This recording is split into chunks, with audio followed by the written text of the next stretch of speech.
गौरी पालवी आत्महत्या प्रकरणामध्ये अनंत गर्जेच्या पोलीस कोठडीमध्ये वाढ करण्यात आली आहे। अनंत गर्जेला 2 डिसेंबर पर्यंत पोलीस कोठडी देण्यात आली आहे।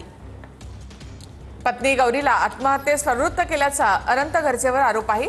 प्राथमिक अहवालामध्ये गौरीच्या शरीरावर अनेक जखमा आढळल्यात। शिवाय आरोपीच्या शरीरावर देखील काही जखमा आढळून आल्याचा पोलिसांचा मोठा दावा। ही आत्महत्या आहे की हत्या आहे ते आम्हाला तपासायचं आहे।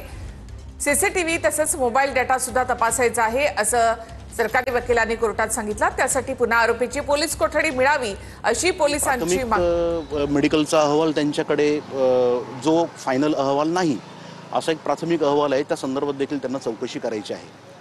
आपल्याला माहिती असेल 22 तारखेची ही घटना आहे। 22 तारखेला संध्याकाळी 6:30च्या दरम्यान ही घटना घडलेली होती। पोलिसांच्या रिपोर्टमध्ये असं लिहिलेलं आहे की 22 तारखेच्या घटनेच्या वेळेला 23 तारखेच्या पहाटेपर्यंत माझे पक्षकार हे स्वतः पोलीस स्टेशनला पण हजर होते। त्याबरोबर ते नायर हॉस्पिटलला देखील गौरीताईंच्या सोबत त्यांना घेऊन गेलेले होते स्वतः। त्यांनी त्याला वाचवायचा देखील प्रयत्न केला होता।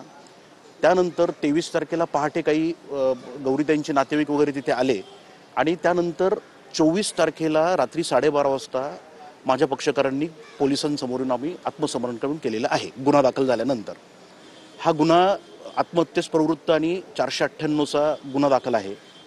आता काय झालंय की आपण सगळेजण बघतायत की मीडियामध्ये बऱ्याचशा वेगवेगळ्या गोष्टी येत आहेत। आणखी एक महत्त्वाची बातमी, शेख हसीना यांना दुसरा एक मोठा धक्का।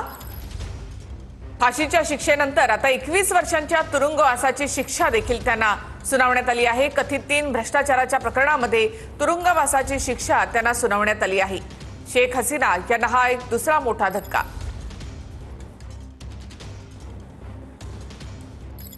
आणखी एक महत्त्वाची बातमी, विधिमंडळ अधिवेशनाची तारीख 1 डिसेंबरला ठरणार आहे।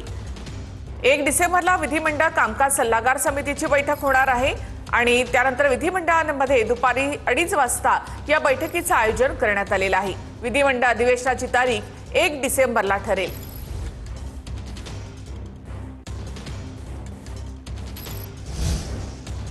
दुबार मतदारांना मुंबई महापालिकेकडून नोटीस दिली जाणार आहे। दुबार मतदारांना ही नोटीस महापालिकेकडून दिली जाईल। महापालिकेचे सहाय्यक आयुक्त घरोघर जाऊन ही नोटीस देणार आहेत। दुबार मतदारांना मुंबई महापालिकेकडून आता नोटीस दिली जाईल। मुंबई महापालिकेचे सहाय्यक आयुक्त घरोघरी जाऊन सर्वेक्षण करतील आणि त्यानंतर दुबार मतदारांना महापालिकेकडून नोटीस दिली जाईल। एक महत्त्वाची बातमी आपण पाहूयात, इंडिया आघाडीची पुढच्या आठवड्यामध्ये दिल्लीमध्ये बैठक होणार आहे ही सूत्रांची माहिती आहे।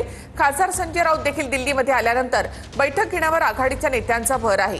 4 डिसेंबर नंतर खासदार संजय राऊत दिल्लीमध्ये येणार आहेत। देशातील अनेक विषयांवर या बैठकीमध्ये चर्चा होणार आहे।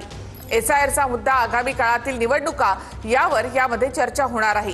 इंडिया आघाडीमधील सगळे प्रमुख नेते या बैठकीसाठी उपस्थित असतील।